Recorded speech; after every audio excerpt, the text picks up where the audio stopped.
गुजरात में बढ़ा प्रचार का शोर। प्रधानमंत्री नरेंद्र मोदी ने की 4 रैलियां, कांग्रेस पर किया करारा वार। कहा, पहले राज्य में सुरक्षा एक मुद्दा था, लेकिन पिछले 20 सालों में हमने दंगा कराने की दुकानें बंद कराई। गुजरात के विकास का किया बखान। कांग्रेस और आम आदमी पार्टी का जारी है प्रचार।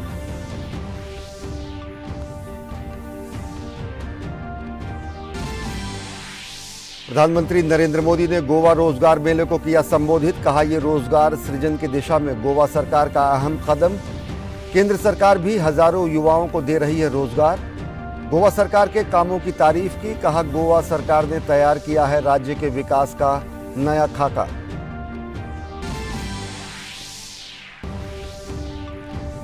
अहोम साम्राज्य के महान योद्धा जनरल लचित बरफुकन की 400वीं जयंती पर आयोजित समारोह में बोले गृहमंत्री अमित शाह। कहा, अगर लचित बरफुकन नहीं होते तो आज पूर्वोत्तर का हिस्सा भारत का हिस्सा न होता।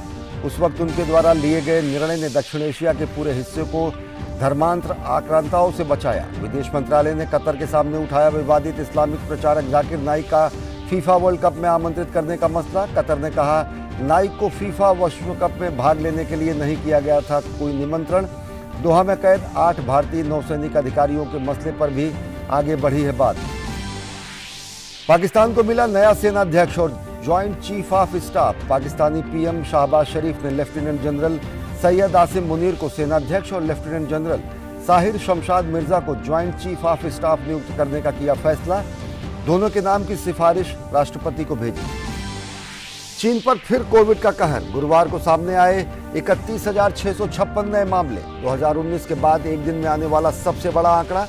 बीजिंग, ग्वांगझू, च्वानकिंग समेत कई शहरों में सख्त लॉकडाउन के खिलाफ सड़कों पर उतर रहे हैं लोग।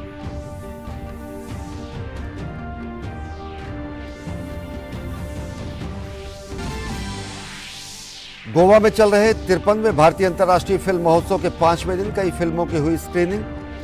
75 creative minds of tomorrow film making challenge में टीम पर्पल को किया गया विजेता घोषित।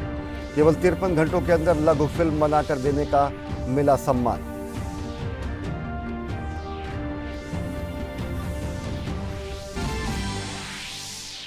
और कतर में खेले जा रहे फीफा विश्व कप में ग्रुप जी में स्विट्जरलैंड के जीत के साथ की शुरुआत। स्विट्जरलैंड ने कैमरून को दी 1-0 से मात।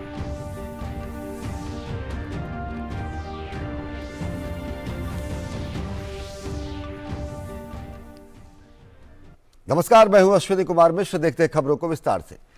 गुजरात विधानसभा चुनाव में प्रचार अपने चरम पर है। प्रधानमंत्री नरेंद्र मोदी ने आज गुजरात में 4 रैलियों को संबोधित किया और विकास के नाम पर वोट मांगे।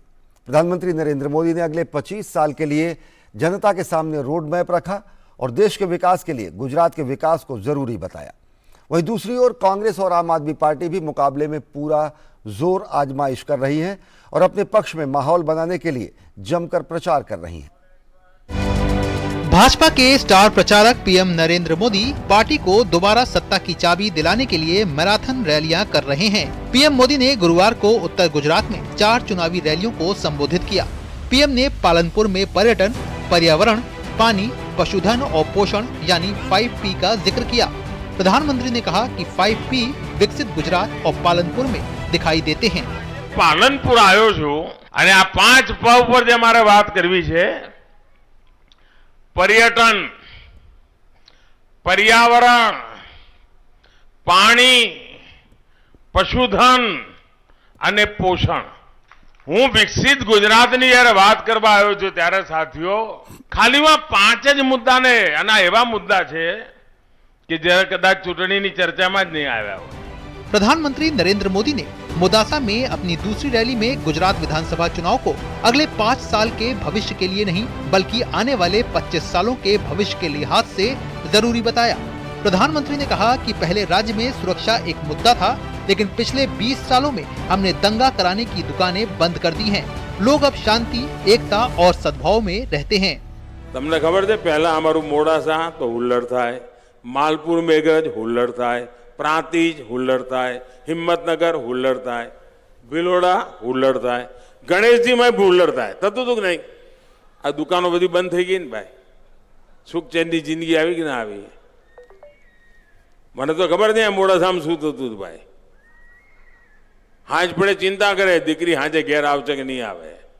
આ દિવસો હતા. સુખ શાંતિની જિંદગી જીવે છે કે નહીં? प्रधानमंत्री मोदी ने दाहेगाम में भी गुजरात के विकास पर फोकस किया। उन्होंने बताया कि 2001 से लेकर अब तक गुजरात की अर्थव्यवस्था 14 गुनी रफ्तार से बढ़ी है। 20-25 વર્ષ પહેલા પંચાયતોનું બજેટ, પંચાયત વ્યવસ્થાની વાત આટલી કરીએ, પંચાયતોનું બજેટ આખા ગુજરાતનું 100 કરોડ રૂપિયા હતું. આવડું મોટું ગુજરાત 100 કરોડ રૂપિયા, આજે 3,500 करोड़ रुपया से। प्रधानमंत्री नरेंद्र मोदी ने गुरुवार को चौथी और आखिरी चुनावी जनसभा पंचमहल जिले के बावला में संबोधित किया। प्रधानमंत्री विधानसभा चुनाव के मद्देनजर गुजरात में मैराथन चुनावी सभाएं कर रहे हैं, तो बाकी दलों का भी प्रचार तेज हो रहा है। आम आदमी पार्टी के नेता भी रैलियां, रोड शो कर रहे हैं। गुजरात के नांदोड़ में पंजाब के मुख्यमंत्री भगवंत मान ने रोड शो किया। वहीं पार्टी के सांसद राघव चड्ढा ने प्रेस कॉन्फ्रेंस कर पार्टी की जीत का दावा किया। सारे जात धर्म बिरादरी के, सारी पॉलिटिकल पार्टियों के समर्थक, सारे लोग इस बार सिर्फ परिवर्तन की आंधी के चलते आम आदमी पार्टी को वोट देने जा रहे हैं, झाड़ू का बटन दबाने जा रहे हैं। उधर कांग्रेस भी प्रचार में लगी है। कांग्रेस नेता राहुल गांधी ने अपने प्रचार में वनवासी आदिवासी का मुद्दा क्या उठाया, कांग्रेस के बाकी नेता भी इस मसले पर बीजेपी को घेरने में लग गए हैं। आदिवासी ही मूल निवासी हैं इस देश के। हम लोग सब मध्य एशिया से आए हैं, इसलिए यदि आप देखेंगे तो क्या कारण है कि South America, Africa, Australia, Bharat, इन सब के जो जीन्स हैं वो एक हैं। राज्य में 2 चरणों में विधानसभा चुनाव कराए जा रहे हैं। 182 सदस्यीय विधानसभा के लिए पहले चरण का चुनाव 1 दिसंबर को राज्य के 19 जिलों की 89 विधानसभा सीटों पर होगा, जबकि दूसरे चरण में 5 दिसंबर को वोट डाले जाएंगे। बबलिया से धीरज कुमार, पालनपुर से शैलेंद्र मिश्र और मोदासा से चंद्रशेखर के साथ दहेगाम से नीरज सिंह की रिपोर्ट, डीडी न्यूज। और गुजरात के नर्मदा जिले का नाम विश्व प्रसिद्ध है और इसकी वजह है statue of unity. Statue of unity की वजह से इस स्थान की सूरत बदल गई है, लेकिन सवाल यह है कि इस जगह से अन्य जगहों पर क्या बदलाव आए हैं, लोगों के जीवन में क्या बदलाव आया है, स्थानीय जनता की जिंदगी में कितना बदलाव आया है। देखिए हमारी खास रिपोर्ट।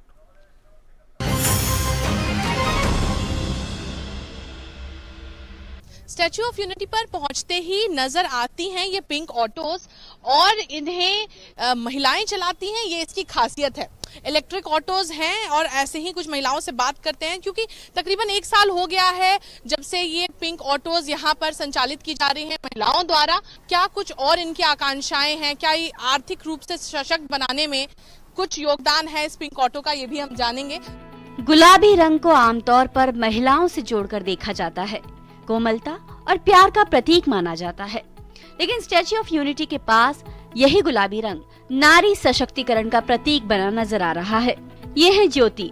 स्टैच्यू ऑफ यूनिटी के पास स्थित एक गांव की रहने वाली ज्योति स्टाफ नर्स का काम करती थी, लेकिन पिंक ऑटो ने एक बेहतर आमदनी का विकल्प दिया। फिर ज्योति ने ऑटो चलाने की ट्रेनिंग ले ली और तकरीबन 1 साल से ऑटो चला रही हैं। यही नहीं, ज्योति के पति भी स्टैच्यू ऑफ यूनिटी के पास ही स्थित एक और आकर्षण जंगल सफारी में काम करते हैं। ज्योति जी, कब से आपने ये काम शुरू किया, कैसे सीखा ऑटो चलाना? हमने ये काम 1 साल होने वाला है हमारा, हमने ये ऑटो चालू किया है। और हमको गांव में आए थे, पूछा था कि आपको ऐसे ऑटो सीखनी है, तो पहले तो शर्म आ रही थी कि नहीं हमें ऑटो नहीं चलाना, ऑटो तो सिर्फ जेंट्स चलाते, लेडीज़ थोड़ी ना। बाद में मेरे सास ने बोला जाना एक बार सीख ले, तुझे मज़ा आएगा। बाद में नई नौकरी करना तो मत करना, सीखा। बाद में ऐसा हुआ कि नहीं एक बार ऑटो की जॉब भी करके देखो, तो जॉब किया, 1 मंथ किया, 2 मंथ किया, और ऐसे इंटरेस्ट आने लगा कि हमें थकान भी नहीं लग रहा था इधर, और बहुत मज़ा आ रही थी इधर ऑटो चलाने में। रोज़ नए नए लोग मिलती है, उनके साथ बात करते, कोई झगड़ा करते, कोई अच्छे से बात करते, मज़ा आता है। तो घर परिवार में कौन कौन है, कितने घंटे आप यहाँ काम करती हैं? घर परिवार में तो मेरे 3 देवर है, एक देवरानी, एक सास है। और वो लोग कहाँ काम करते हैं? मेरे एक देवर मामलतदार ऑफिस में आधार कार्ड निकालते, मेरी सास आशा वर्कर है, मेरे हस्बैंड यहाँ जंगल सफारी में कीपर है और मैं ऑटो चलाती हूँ। यहाँ पर कुछ लोग बोल रहे हैं कि नौकरी नहीं मिल रही है या नौकरियाँ कम हैं, क्या परिस्थिति है, आप कुछ बता पाएंगे? आपके गांव से कुछ लोग आते होंगे नौकरी करते? हमारे गांव से जिसकी जो कैपेबिलिटी है उस हिसाब से सब नौकरी करते ही है, पर जो लोग को नहीं करना वो नहीं इंटरेस्ट रखते, पर हमें तो इंटरेस्ट है इसलिए हमने ये जॉब ज्वाइन कर ली है। ज्योति जैसी और भी कई आदिवासी समाज की महिलाएं यहाँ ऑटो चलाती हैं और यहाँ स्थित एक संस्था ने अब तक तकरीबन 165 महिलाओं को ये इलेक्ट्रिक पिंक ऑटो चलाने की ट्रेनिंग दी है। आप पहले क्या करती थी और आपने सोचा था कि ऑटो चलाना आता था या सीखा? नहीं, मैं पहले हाउसवाइफ थी, ऑटो चलाना मुझे आता नहीं था, हमने सीखा, उसके बाद हम लोग ये चलाते हैं। कैसे सीखा ऑटो चलाना? यहाँ पे ट्रेनिंग आई थी GMR पे, गवर्नमेंट की ट्रेनिंग आई थी। वो बोल रहे थे कि आपको लेडीज़ को ऑटो चलाना है, तो हमें पहले थोड़ी घबराहट होती थी, लेकिन उसके बाद धीरे धीरे चलाते गए, वैसे आ गए हमें। पहले घर से कभी निकली नहीं और अब इतने टूरिस्ट आते हैं, रोज अनजान लोग आते हैं, कुछ कभी कॉन्फिडेंस कम हुआ या कुछ ऐसा? कभी कभी हो जाता है कॉन्फिडेंस, जैसे इंग्लिश बोलने का आता है तो थोड़ा घबराहट सी हो जाती है। फायदा हो रहा है कुछ या क्या स्थिति है? फायदा तो हो ही रहा है, जब टूरिस्ट रहेगा तो फायदा रहेगा, नहीं रहेगा तब तो दिक्कत हो ही रहेगी, ऐसा रहता है। हाँ। तो ये पहले क्या करती थी आप? पहले तो बच्चे छोटे थे इसीलिए घर पे ही रहे थे, अब बड़े हो गए हैं तो सोचा कि कुछ धंधा पानी कर लेते हैं, ऐसा करके। कुछ ही घंटे यहाँ देती हैं या कितना समय देती हैं? नहीं, बुकिंग जैसा रहता है तो पूरा दिन भी रहना पड़ता है। कुछ अभी जाके आई हूँ, घर पे खाना पका के फिर आ रही हूँ, ऐसा। हाँ। तो मतलब कोई लोड नहीं है काम का, अपनी मर्जी से? हाँ, अपनी मर्जी से करना पड़ता है क्योंकि जो किराया है वो तो भरना ही पड़ेगा ना। हाँ। इसीलिए अपने पे जाता है, ये किराया चुकाना है तो घर पे चले जाओ, एक बार ऑटो निकाली तो किराया तो भरना ही पड़ता है। यहाँ आने वाले पर्यटक भी इन महिलाओं को ऑटो चलाते देख प्रभावित होते हैं। कई पर्यटक इन महिलाओं का हौसला बढ़ाने के लिए सुझाव भी देते हैं। कुछ टूरिस्ट भी यहाँ पर आए हैं, उनसे बात करते हैं। आप कहाँ से आए हैं? हम ऑस्ट्रेलिया से हैं और ऑस्ट्रेलिया मेलबर्न से करीब 3.5 आवर्स है। ये बताइए कि यहाँ पर आप पिंक ऑटो देख रहे हैं, क्या कहना चाहेंगी, कैसा लग रहा है ये देख के? आई फील प्राउड कि चलो यहाँ वुमेन को मिल रही है जॉब और अच्छे से उनका गुजारा हो रहा है। स्टैच्यू ऑफ यूनिटी ने इन आदिवासी महिलाओं को घर से निकलकर कुछ करने का साहस दिया है और इस उभरते पर्यटन स्थल ने एक ऐसा मौका दिया है जो आज इन महिलाओं को आत्मविश्वास से भर रहा है। DD न्यूज के लिए केवड़िया से मेघना देव की report.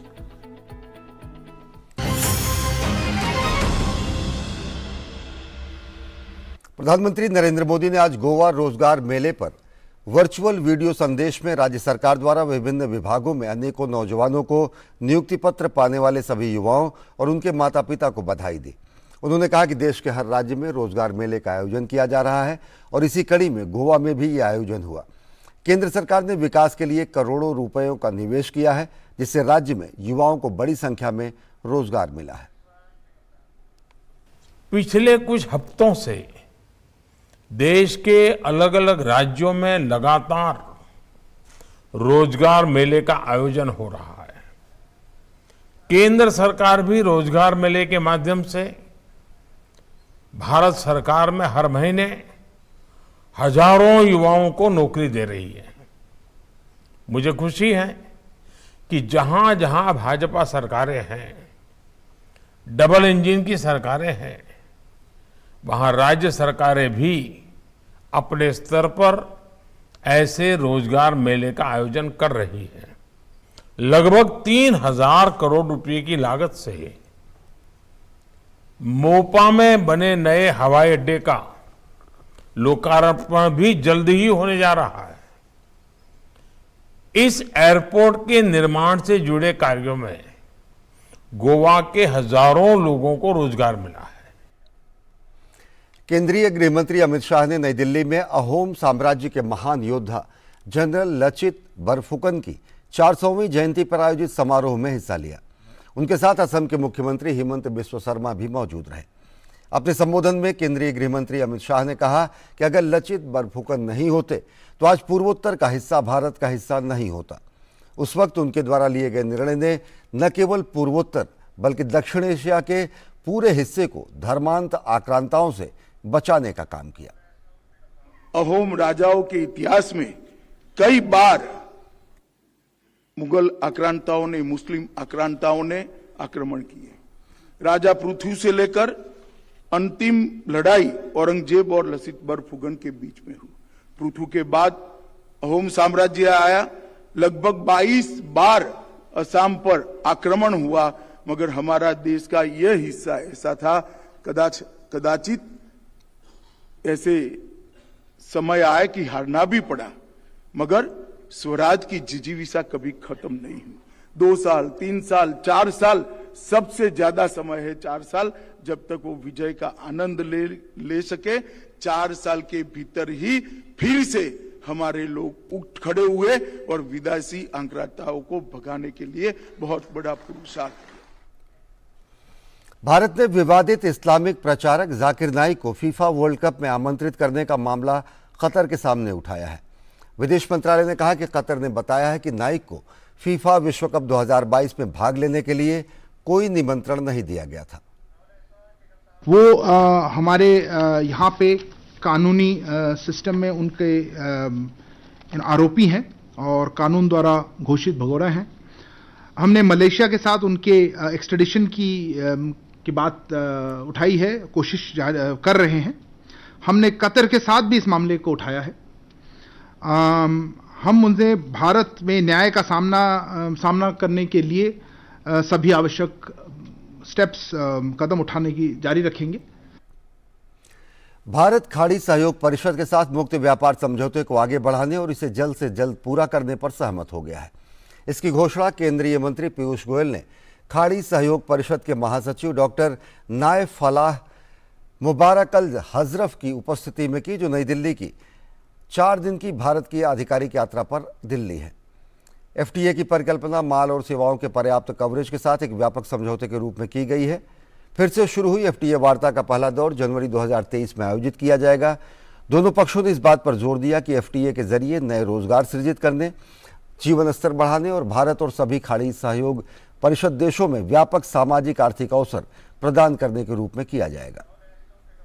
We have agreed to pursue the free trade agreement between the GCC and India and resume the negotiations and conclude the same at the earliest.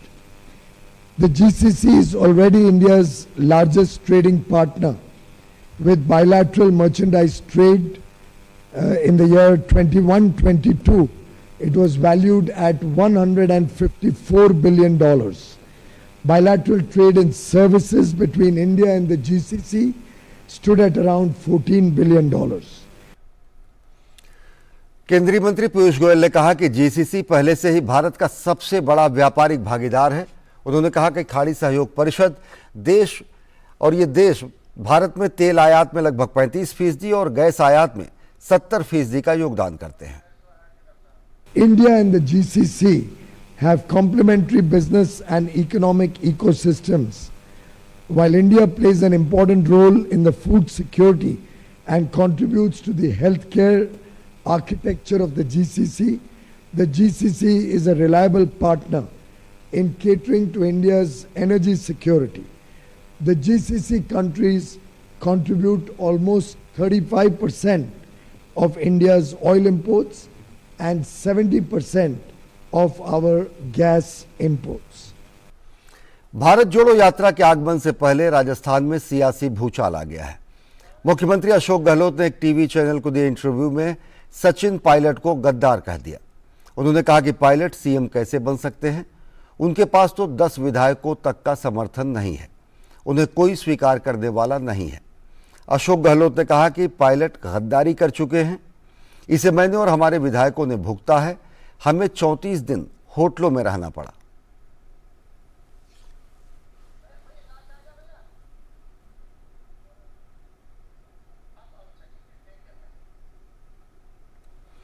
Rajasthan के मुख्यमंत्री अशोक गहलोत के गद्दार कहे जाने पर पलटवार करते हुए कांग्रेस नेता सचिन पायलट ने कहा कि इस तरह के अनुभवी व्यक्ति को ऐसे शब्द शोभा नहीं देते।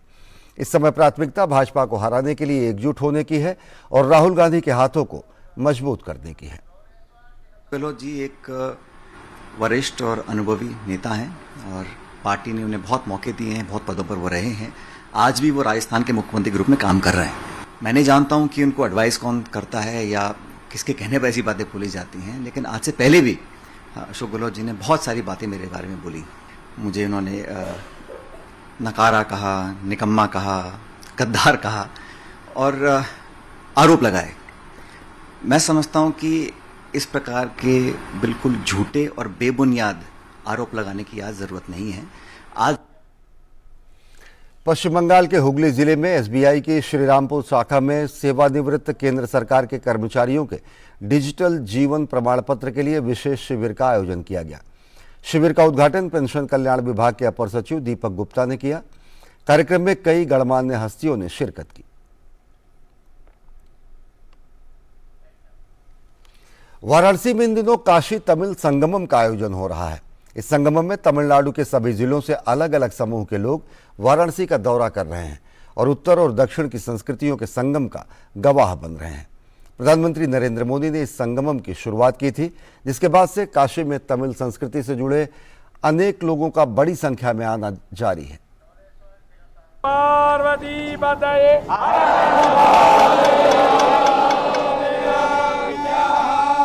काशी तमिल संगमम का तीसरा समूह वाराणसी पहुंचा तो काशी विश्वनाथ धाम में उनका भव्य स्वागत किया गया। वहीं इस समूह में आए लोग भी बाबा विश्वनाथ के दर्शन कर उत्साहित और आतिथ्य से आह्लादित दिखे।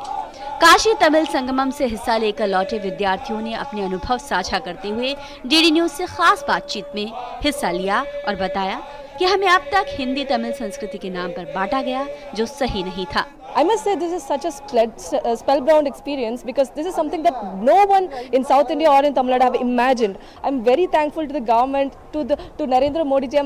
Thank you so much, Modi ji.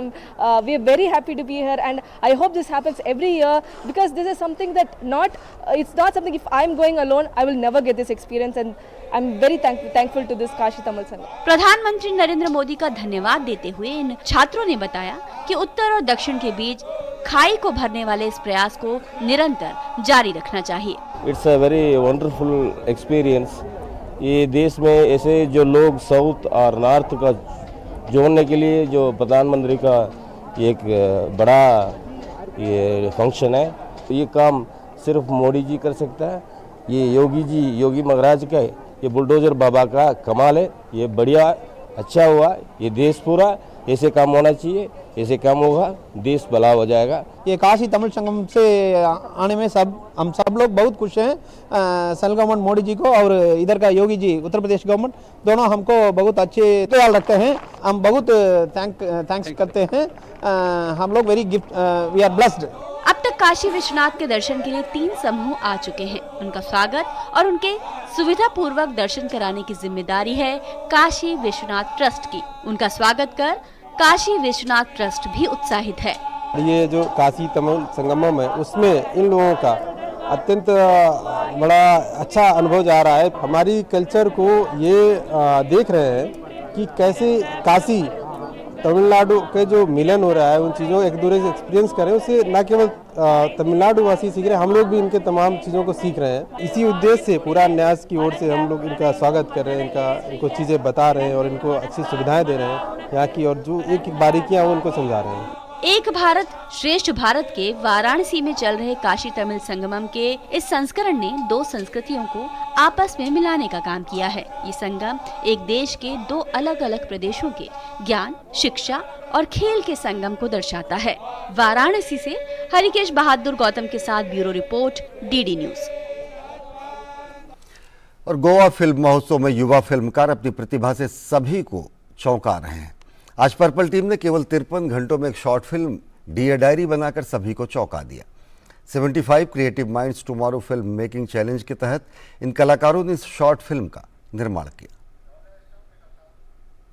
Goa में चल रहे अंतर्राष्ट्रीय फिल्म महोत्सव 2022 में सिने प्रेमियों को केवल विश्व सिनेमा की बेहतरीन फिल्में देखने का ही मौका नहीं मिल रहा, बल्कि सिनेमा से जुड़ी देश भर की युवा प्रतिभाओं से भी वे रूबरू हो रहे हैं। 75 creative minds of tomorrow film making challenge भी एक ऐसी ही पहल है, जिसके माध्यम से युवा सिने कलाकारों और फिल्मकारों को अपनी प्रतिभा दिखाने का सुनहरा अवसर मिल रहा है। इफ्फी में अपने ही किस्म की इस दिलचस्प प्रतियोगिता में चयनित 75 हुनरमंद कलाकारों को केवल 53 घंटों के भीतर शॉर्ट फिल्म बनाकर देनी होती है। इसी कड़ी में गुरुवार को टीम पर्पल को अपनी शॉर्ट फिल्म डियर डायरी के लिए विजेता घोषित किया गया। प्रतियोगिता के लिए 3 सदस्यीय जूरी के सदस्य फिल्म निर्माता मणिरत्नम ने इस मौके पर इन युवा फिल्मकारों की सराहना करते हुए कहा कि इतने दबाव में फिल्म बनाना बेहद मुश्किल काम है। उन्होंने ये भी कहा कि इन युवा सिने कलाकारों की कुछ हटकर करने की प्यास ही हमारे सिनेमा की बेहतर तस्वीर उजागर करती है। All films were good. I think I would have never been able to do any of them. So they've done this. Really congratulations to all of them.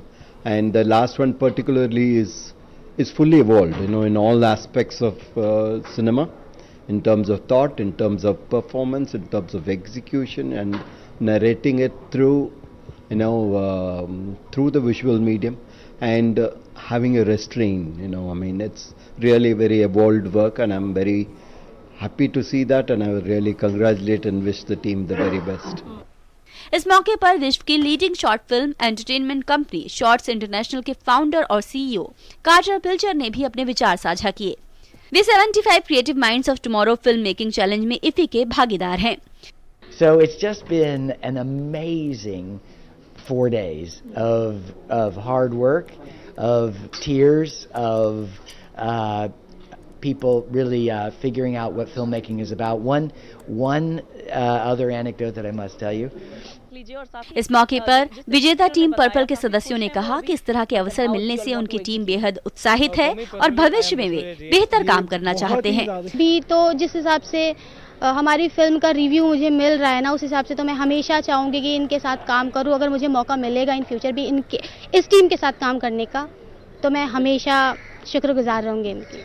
प्रधानमंत्री के आह्वान पर देश की युवा प्रतिभाओं को बढ़ावा देने के लिए पिछले साल गोवा फिल्म फेस्टिवल में इस चैलेंज का आगाज हुआ था और अपने दूसरे ही संस्करण में इस चैलेंज ने सिने प्रेमियों के बीच एक खास जगह बना ली है।